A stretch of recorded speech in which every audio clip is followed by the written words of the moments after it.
Hi everyone, thanks for joining me for another Cricut tutorial. I was looking around on Pinterest and I saw these personalized doormats, and so I went searching and I watched quite a few YouTube videos and I decided to give this a shot. I thought it turned out really cute. I think this would be a really fun housewarming gift, and as a matter of fact I made this one for a housewarming gift. I also made one for my daughter, and I'm thinking everybody might be getting one for Christmas. So let me show you how I did this. Okay, so here we are in Design Space, and I just want to go to text, and I'm going to type the in all caps. Okay, and then I'm going to type text again, and I'm going to type rectangle. And I'm going to type that in upper and lowercase. And let's move that up here where we can see it. I'm going to zoom in a little bit. Get these over here in our workspace. And I want to change the font of rectangle. And I used an SVG on mine. However, we can recreate this simply by grabbing a font up here in the edit menu. And let's just use Magnolia Sky. And that's the one I want. And there we have it. Now you'll see that these letters are not connected like they are on my doormat.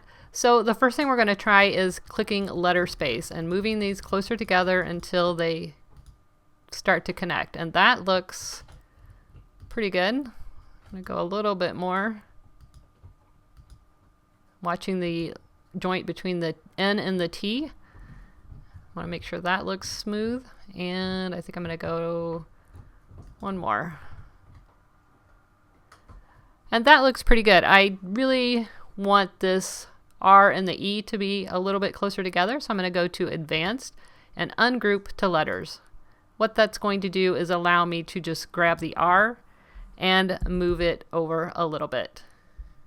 And once I have it where I want it, I can click off of it, select all, and group that back together right here. And as a matter of fact, I'm going to weld it because I don't want it to cut in between those letters when I cut the vinyl. So we're going to go over here to the Layers panel, drop all the way to the bottom, and click Weld. And you will see that that welded all of those letters into one single layer, which is perfect. Now I want this to be the biggest part of my mat, so I'm going to pull this out and kind of like that. I'm going to click on this is spaced at a font size of 72, so I'm going to pull this down a little bit, maybe to about 50. Let's do 50. Okay, so I want family to be a similar size, so I'm going to hit text and I'm going to type in family in all caps and hit enter. Okay, now we want that to match the font that we use for and if we click on it, we can see the font was Cricut Sans. So I'm going to click on family and I'm going to change that to, I can type it in right here, which is the same font as and remember we changed to the size 50. So let's just change family to size 50. Now on the one that I did, I stretched the word family out. I wanted the letter spacing to be a little bit more on that one. That's totally up to you.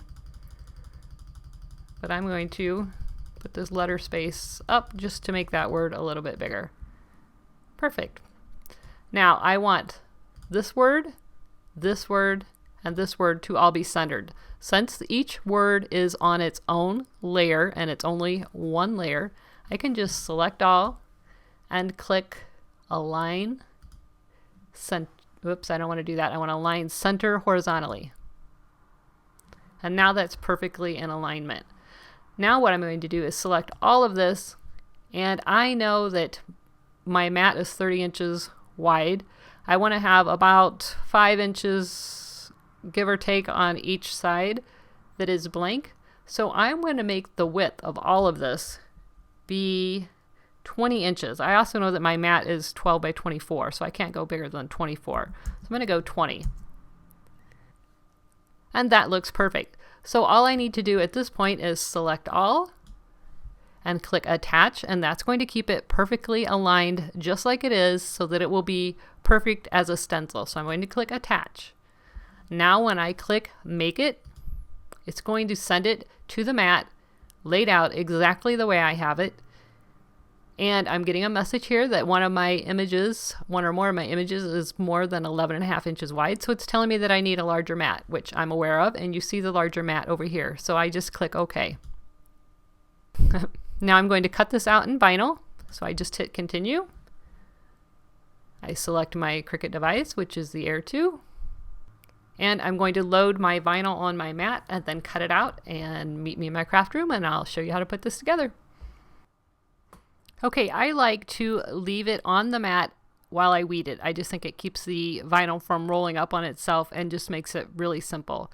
Now when you weed, you want to make sure you're weeding out the name. You need to make sure you leave the middle of the letters, such as the O's and the A's and the L's. Anything that has a space inside the loop, you want to make sure you leave those pieces intact. Okay, now I'm just using a piece of contact paper from the Dollar Tree. I like this because it's not quite as sticky as the Cricut transfer tape. And for this particular application, I like the less sticky version. You can reuse your transfer tape over and over. And that's what I've done here. This one's just cut to the size of my 12 by 24 mat, so it comes in handy. So I'm just putting it down. It doesn't have to have all the bubbles out. You just want to burnish it a little bit with your scraper and make sure everything is stuck down really well. Pay special attention to the center of those, you know, the E's and the A's and the L's. Make sure those little pieces are stuck down. And now you're going to remove that backing paper. Go ahead and burnish it a little bit. And you might want to do this on a hard surface. You're going to see me pull it off screen there so I can get off of that mat and get it onto a hard surface where I can burnish it a little bit better. And now I'm going to remove that backing. Now you want to make sure all your centers are sticking. Pay attention, go slow. I have this in fast forward motion. And now you want to center this on your mat. So once you have it centered on your mat and in place, you want to start lifting up that backing. And you just want to lift up a little bit on the edge just so you can reveal some of that vinyl, because this is not going to stick very well to the mat. You're going to think this isn't going to work. It really doesn't stick that well. So you want to tape that one edge down and then slowly begin peeling it back. I find it's easier to keep those small pieces if you roll it back in this method where you are rolling it back on itself instead of pulling up and back, which tends to lift the pieces. And again, you can see I'm taping the edges as I go to keep it in place. You can tell that the vinyl's not totally stuck down, but that's okay. So keep removing your pieces. And I have a little piece of Scotch tape up there by the T. If you're wondering what that is, there was a little hole in my vinyl, so I just covered it with tape. That was fine. No big deal. And see, you can really see that that's not stuck down. But it'll be fine. Just keep taping it and working with it.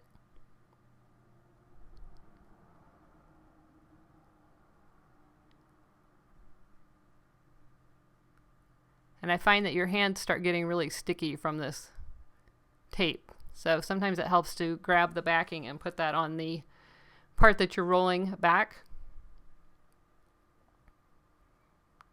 I'm going to add some more masking tape just to hold this in place. I don't want it to move and shift so it's not centered any longer.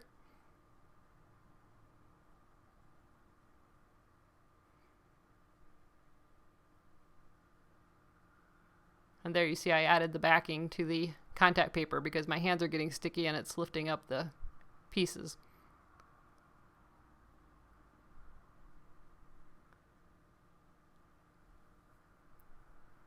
So once you have that in place, you just want to go back and kind of get everything situated back into position. Make sure your little center pieces are where they need to be and kind of try to push them down Again, it helps to wash your hands in between. My fingers are still sticky, so it's pulling up that letter. So just get everything so it looks well, and then finish taping off your edges.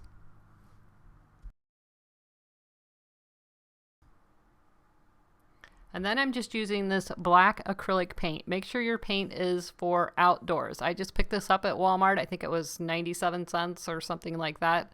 And it's just the black, but it did say for outdoors. You want to make sure you dab the paint on to the vinyl in an up and down motion. Keep your brush totally vertical.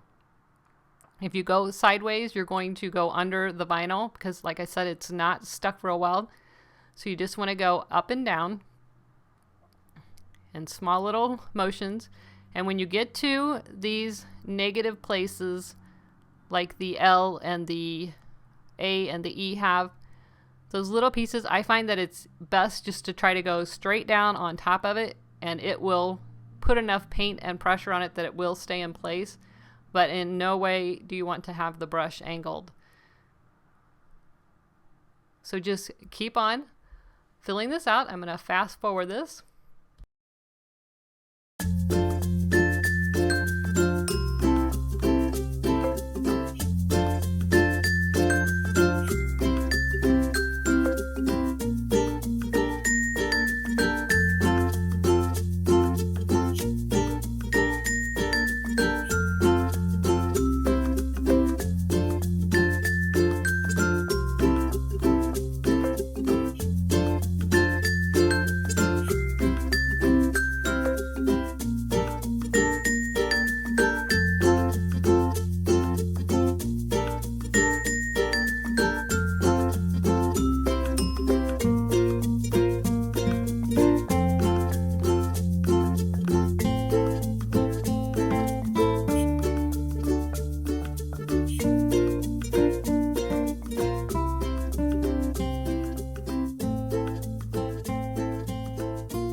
And voila!